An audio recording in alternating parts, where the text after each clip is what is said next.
네, 오늘 하나님 주시는 말씀 보겠습니다. 오늘 부활절에 하나님 주시는 말씀은 요한복음 20장 24절에서 29절 말씀입니다. 요한복음 20장 24절에서 29절 말씀입니다. 네, 제가 봉독하겠습니다. 12제자 가운데 하나로서 쌍둥이라고 불리는 도마는 예수께서 오셨을 때에 그들과 함께 있지 않았다. 다른 제자들이 그에게 우리는 주님을 보았소 하고 말하였으나 도마는 그들에게 나는 내 눈으로 그의 손에 있는 못자국을 보고 내 손가락을 그 못자국에 넣어보고 또 내 손을 그의 옆구리에 넣어보지 않고서는 믿지 못하겠소 하고 말하였다. 여드레 뒤에 제자들이 다시 집 안에 모여 있었는데 도마도 함께 있었다. 문이 잠겨 있었으나 예수께서 와서 그들 가운데로 들어서셔서 너희에게 평화가 있기를 하고 인사말을 하셨다. 그리고 나서 도마에게 말씀하셨다. 내 손가락을 이리 내밀어서 내 손을 만져보고 내 손을 내 옆구리에 넣어 보아라. 그래서 의심을 떨쳐버리고 믿음을 가져라. 도마가 예수께 대답하기를 나의 주님 나의 하나님 하니 예수께서 도마에게 말씀하셨다. 너는 나를 보았기 때문에 믿느냐? 나를 보지 않고도 믿는 사람은 복이 있다. 아멘. 하나님의 말씀입니다. 네, 오늘 부활절입니다. 아까 일부 예배에는 우리 아이들이 다 같이 예배에 들어와서 아름다운 찬양을 드렸지만 찬양 이후에는 굉장히 산만하고 정신이 없어서 힘든 예배를 보냈습니다.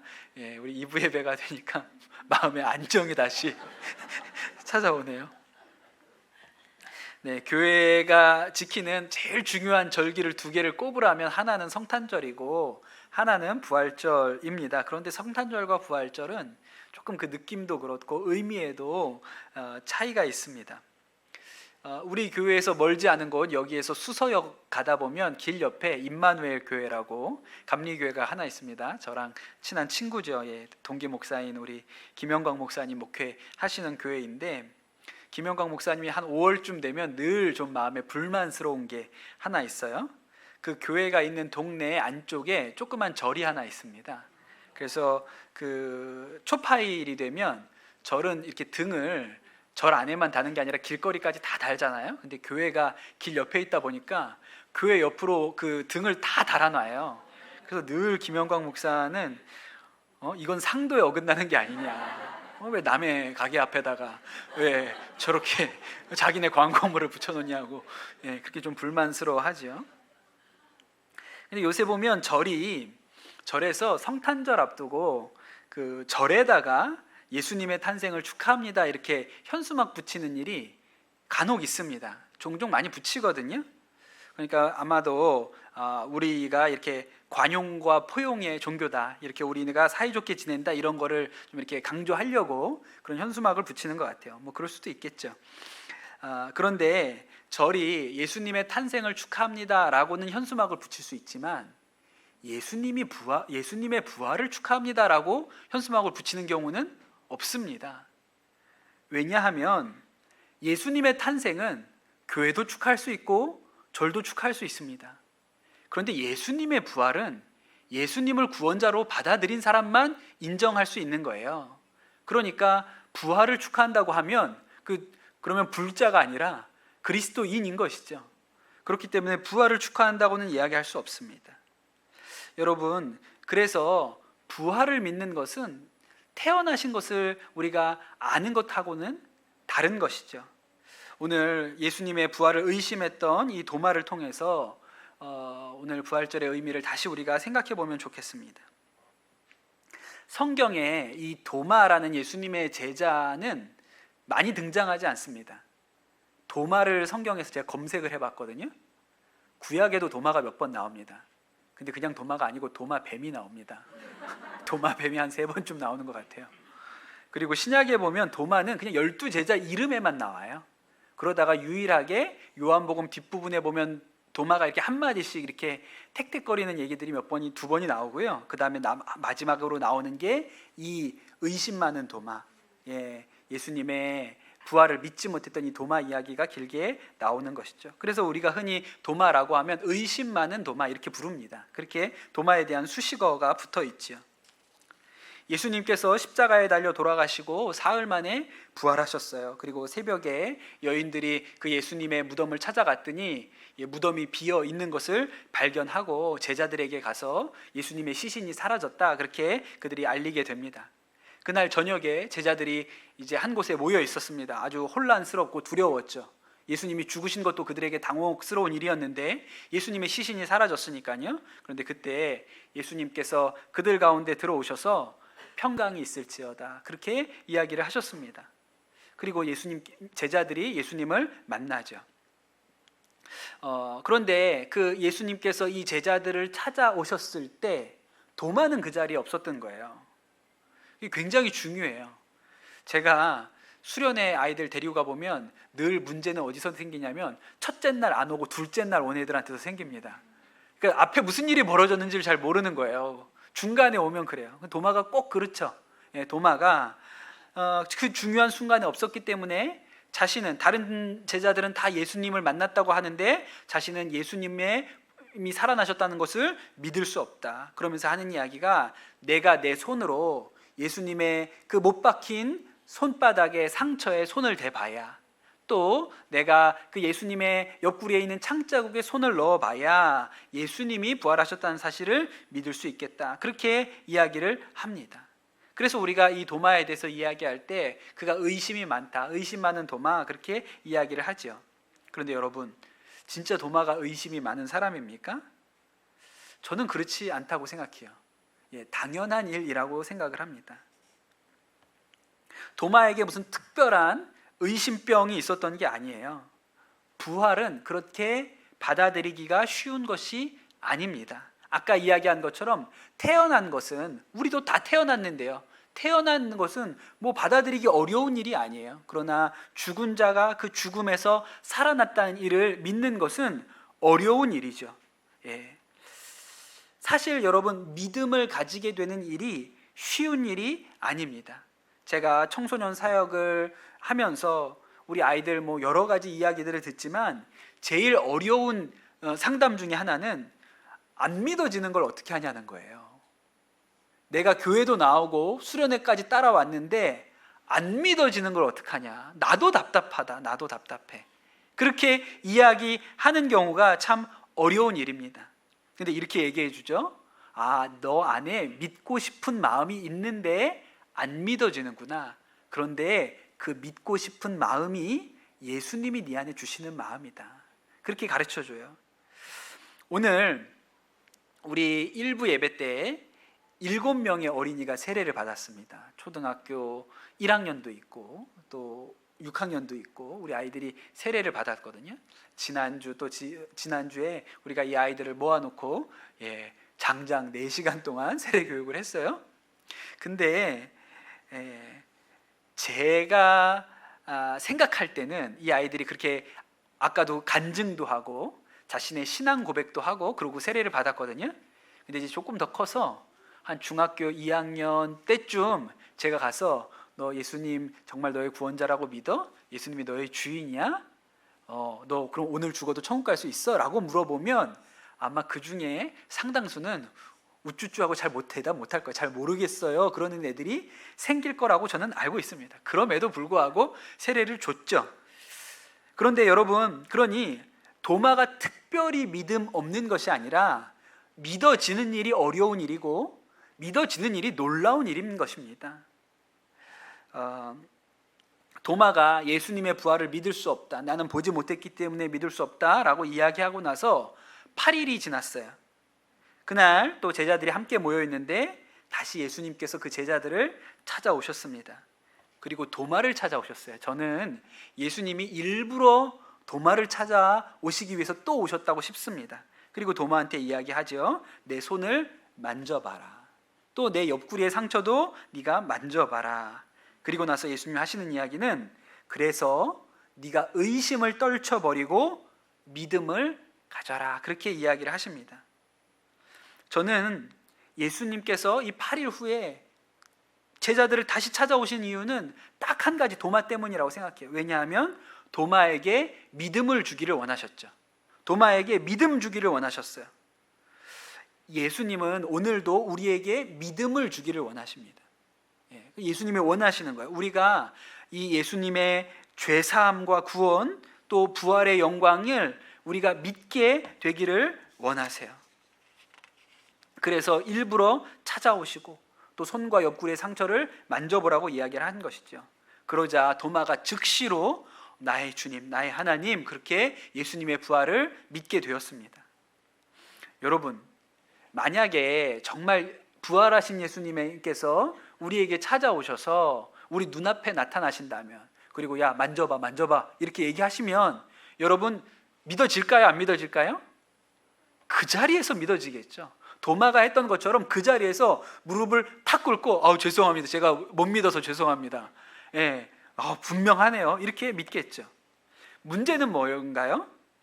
그런 일이 실제로 일어나지 않는다는 것이죠. 살아계신 예수님을 눈으로 볼 수도 만져볼 수도 없습니다. 만약에 진짜로 그렇다면 우리도 이 자리에서 너무나도 쉽게 분명하게 믿어지는 일이 생길 거예요. 실제로도 예수님 당시에도 그렇게 예수님의 부활하신 몸을 본 사람들은 그렇게 많지 않았습니다. 그런데 그렇죠. 우리 아이들이 아까 세례를 받았어요. 우리 두 아이가, 지원이랑 지율이가 세례를 받았고, 아까 일부 예배 때도 7명의 우리 어린이들이 세례를 받았습니다. 그런데 만약에 그 아이들이 세례 받을 때 정말 그들 안에 어떤 변화가 있었다면, 갑자기 등에서 날개라도 돋아났다면, 세례 받을 때 그 자리에서 믿어지지 않겠습니까? 그냥 눈에 보이니까요. 너무 변화가 확실하고 눈에 보이니까 그 자리에서 믿어질 거예요. 그런데 문제는 우리 삶 가운데 그런 일이 잘 일어나지 않는다는 것이죠. 예수님께서 도마에게 이렇게 얘기하셨습니다. 너는 나를 보았기 때문에 믿느냐? 보지 않고 믿는 자들은 복되다, 그렇게 말씀하셨어요. 저는 이 말씀이 우리에게 주시는 하나님의 말씀이라고 싶습니다. 우리는 이렇게 생각하는 거예요. 우리도 도마처럼 살아계신 예수님을 눈으로 보면 그 자리에서 믿어질 텐데, 그런데 여러분, 예수님께서 우리 가운데 하시는 이야기는 보지 않고 믿는 자가 복되다 그랬어요. 예수님의 그 부활 사건, 그 제자들이, 사도들이 경험했던 부활하신 예수님 이후에 예수를 믿었던 모든 사람은 보지 않고 믿었습니다. 부활하신 예수님을 진짜 눈으로 보고 만져보고 믿은 사람은 없어요. 보지 않고 다 믿음을 가졌죠. 그런데 예수님께서 하시는 얘기는 그렇게 믿은 사람이 복되다라고 말씀하시는 거예요. 여러분, 그 후에 예수님의 부활하신 몸을 보지 않았음에도 불구하고 어떻게 그 수많은 사람들이 예수님의 부활을 믿게 되었을까요? 그것은 정말 예수님의 부활을 경험한 사람들이 있었기 때문이고, 그들이 그 부활을 전했기 때문입니다. 동화 같은 얘기를 하나 해드릴게요. 옛날 인도에 군다포르라는 왕이 있었다고 합니다. 근데 이 왕이 세상에서 가장 아름다운 왕궁을 짓고 싶었어요. 그런데 그때 인도에 살던 기술자들은 그렇게 실력이 좋지 않아서 더 훌륭한 기술자들, 목수들, 건축가들이 필요하겠다고 생각했어요. 그래서 압반이라는 그 상인을 시켜서 아라비아에서 최고로 훌륭한 목수들, 건축가들을 데리고 오라, 그렇게 명령을 내립니다. 그래서 이 압반이라는 사람이 아라비아에 가서 최고의 목수들을 데리고 오는데 그 중에 한 사람이 예수님의 제자였습니다. 그도 예수님처럼 목수였던 것이죠. 아주 뛰어난 목수라고 해서 이 인도에 왔어요. 이 군다포르라는 왕이 그 목수에게 돈이 얼마나 들어도 좋으니까 이 세상에서 가장 아름다운 왕궁을 지어달라, 그렇게 이야기를 합니다.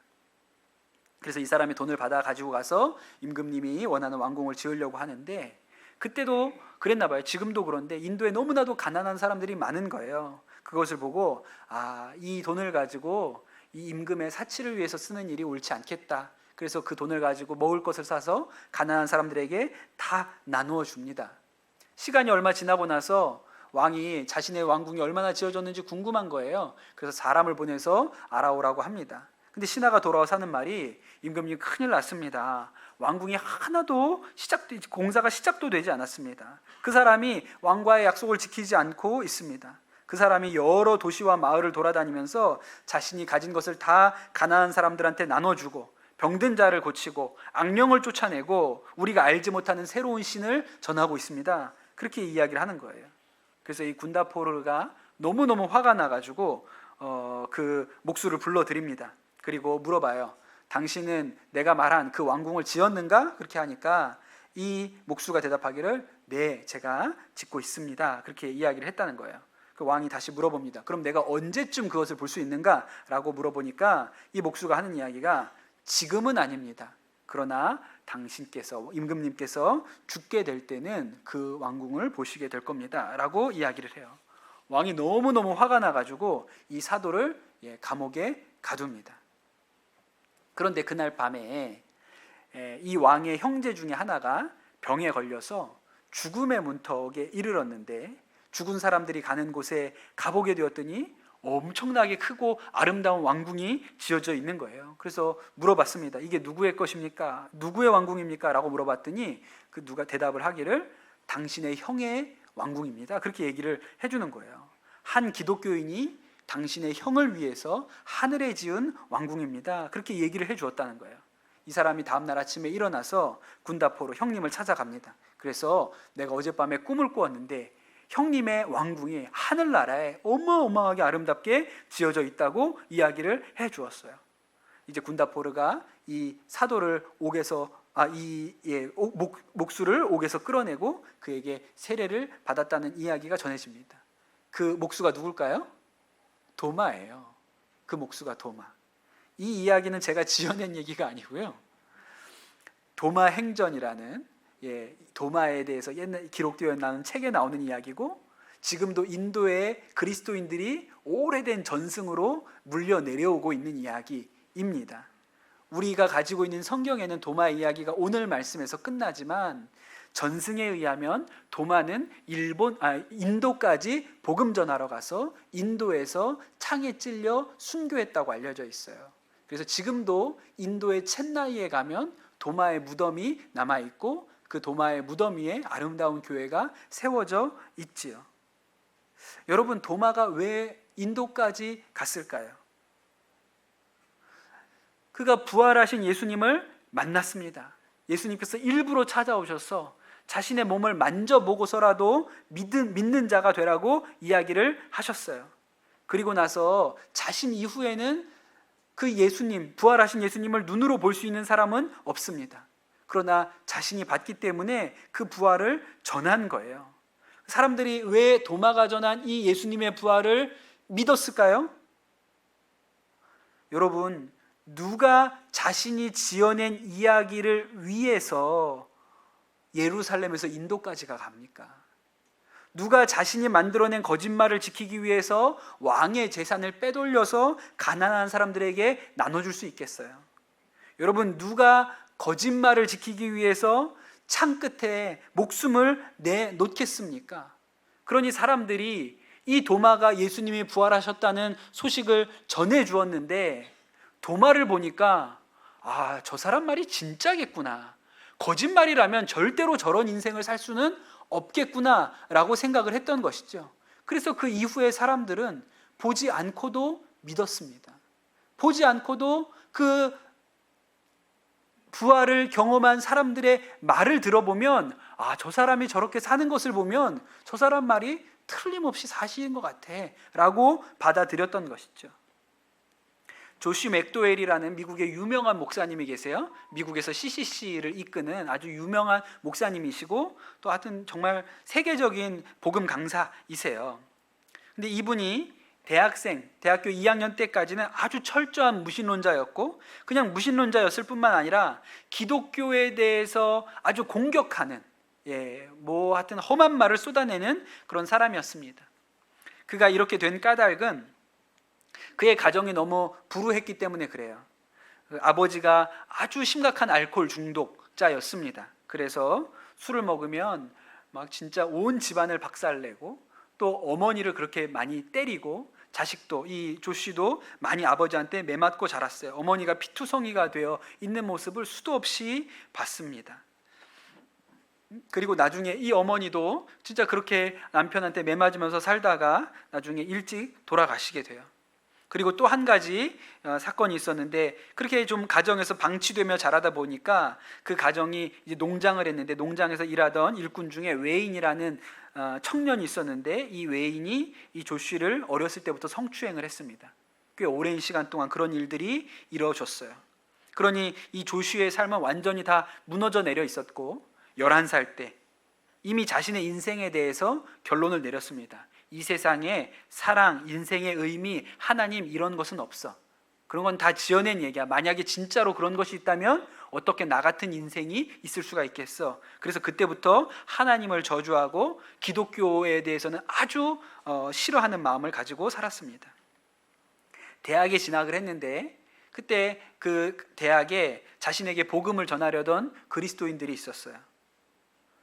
그들과 아주 막 크게 싸웠습니다. 논쟁을 하고 그들을 멸시하고 어리석은 자들이라고 그렇게 했고, 자꾸 그들이 자신에게 복음을 전하니까 내가 예수가 이 세상에서 부활을 했다는 이 일이 거짓말인 것을 보여주기 위해서 내가 유럽에 가서 공부를 좀 해야겠다. 그래서 유럽으로 가서 이곳저곳 대학을 다니면서 그런 자료들을 모으고 공부를 합니다. 그러다가 그가 그 미국으로 돌아오기 전에 영국에 있는 어떤 조그만 도서관에서 책을 읽다가 무릎을 꿇고 맙니다. 그러면서 그가 이렇게 혼자 얘기를 했다 그랬어요. 야, 이게 진짜구나. 이게 진짜야. 거짓말이면 이렇게 될 수가 없지.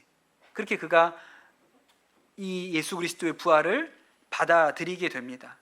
예수님을 영접하게 된 것이죠. 그리고 나서 이 조시 맥도웰이 뭘 했을까요? 아버지를 찾아갑니다. 아버지가 그 살던 집 앞에 있는 식당에서 커피를 한 잔 마시고 계셨다 그랬어요. 그 커피를 마시고 있는 아버지 앞에 찾아가서, 아버지, 제가 할 말이 있습니다. 그냥 아버지가 아무 말도 하지 않고 아들이 이렇게 올려다봤다 그랬어요. 그때 이 조슈가 아버지한테 이렇게 얘기합니다. 아버지, 사랑합니다. 그리고 너무 부끄러워서 나왔다 그랬어요. 너무 부끄러워서. 그리고 얼마 후에 다시 이 아버지를 찾아가는데, 평생을 술주정뱅이로 살았던 이 아버지가 그날은 술에 취해 있지 않았다고 했어요. 그리고 아들한테 이렇게 이야기를 합니다. 내가 얼마 전에 본 것처럼 예수님께서 너의 인생 가운데 행하신 그 일을 만약에 내 인생 가운데도 하실 수 있다면 나도 그분을 알고 싶구나. 그렇게 이야기를 했습니다. 그래서 조슈가 그 자리에서 아버지에게 복음을 전하고 아버지가 예수님을 영접하지요. 그 후로 아버지가 14개월 살다가 돌아가셨는데, 그 14개월 동안 100명이 넘는 사람에게 복음을 전하고 돌아가셨다는 거예요. 또 한 가지, 이 조슈가 성령께서 그의 마음 가운데 감동을 주셔서 자신을 성추행했던 그 청년을 찾아갑니다.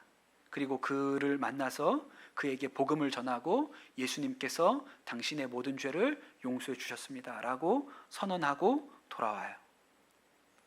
여러분, 조슈가 부활하신 예수님이 진짜구나, 예수님이 진짜 부활하셨구나, 그게 진리구나 라고 마음으로 믿게 되었죠. 여러분, 그것이 자신의 정신통일이나 자신이 지어낸 생각이었을까요? 그냥 자신이 만들어낸 최면 같은 생각이었을까요? 여러분, 누가 자신이 만들어낸 거짓말을 지키려고 학대했던 아버지를 용서해 줍니까? 그런 일은 일어나지 않습니다. 누가 자신이 지어낸 이 이야기를 지키려고 아동 성추행범을 가서 용서해 줘요? 여러분, 조슈의 아버지는 예수님을 눈으로 본 적이 없습니다. 조슈도 마찬가지고요. 만져본 적도 없습니다.